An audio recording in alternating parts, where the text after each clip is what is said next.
আজ তোকে আমি ছাড়বো না। বন্ধ করে ছাড়বো না।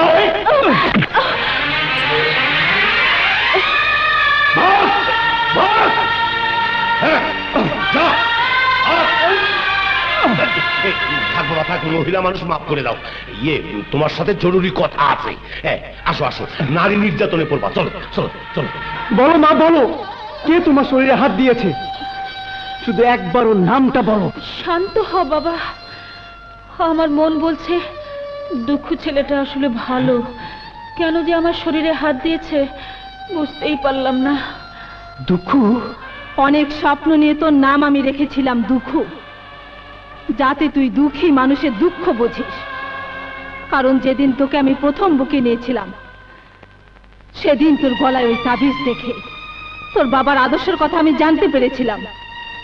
দেখবি দেখবি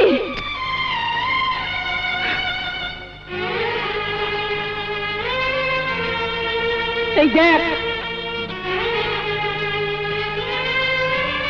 নাজমা, তুমি জানো আমার প্রতিজ্ঞার কথা, যা তুমি রক্ত দিয়ে লিখে আমার সন্তানের কণ্ঠনালীতে তাবিজ বানিয়ে পড়িয়ে দেবে, যাতে আমার সন্তানের কণ্ঠে আমারই কথা সারাদিন বেজে ওঠে। এবার বল তুই কি করেছিস? একজন আদর্শবাদী মায়ের গায়ে হাত দিয়েছিস। একটু বা চিন্তা করে দেখ, বাস্তবে যদি ওই মা তোর আপন মা হয়, ওই মা যদি তোর গর্ভধারিণী মা হয়, জন্মের পর তুই যদি ওই মায়ের বুকে দুধ পান করে থাকিস। না মা, না, তুমি ও কথা বলো না। প্রয়োজনে আমি আমার এই হাত কেটে ফেলবো, পুড়ে ফেলবো, পুড়ে ফেলবো। বিশ্বাস করো মা,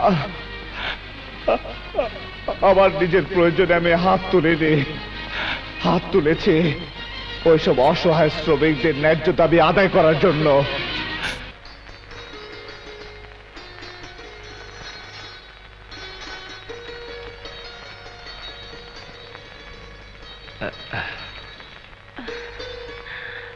নিন খান। আমি খেতে আসিনি, খান সাহেবের সাথে কথা বলতে এসেছি। উনি কোথায়? বাবা তো বাড়িতে নেই। ও, আপনি তাহলে খান সাহেবের মেয়ে? জি, নিন খান। না না, আগে এগুলো খান। আমি ওইসব খাই না। বাহ, বাঙালি হয়ে বাঙালির ঐতিহ্যবাহী খাবার পছন্দ করেন না, অথচ ইংরেজদের পছন্দের খাবার ঠিকই খেলেন। আশ্চর্য আপনাদের মাতৃবোধ। আমার মনে হয় ইংরেজদের রক্ত এখনো বাঙালি শরীরে প্রবাহিত হচ্ছে বলে তাদের নিজেদের অস্তিত্বকে ভুলে গিয়ে ওদের অস্তিত্বকে মূল্য দেয় বেশি।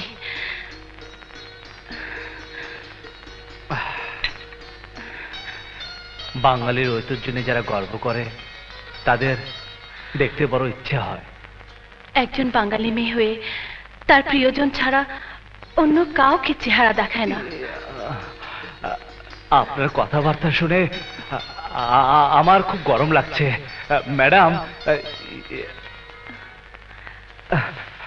ম্যাডাম, ফ্যানটা ছাড়ি? জি আচ্ছা।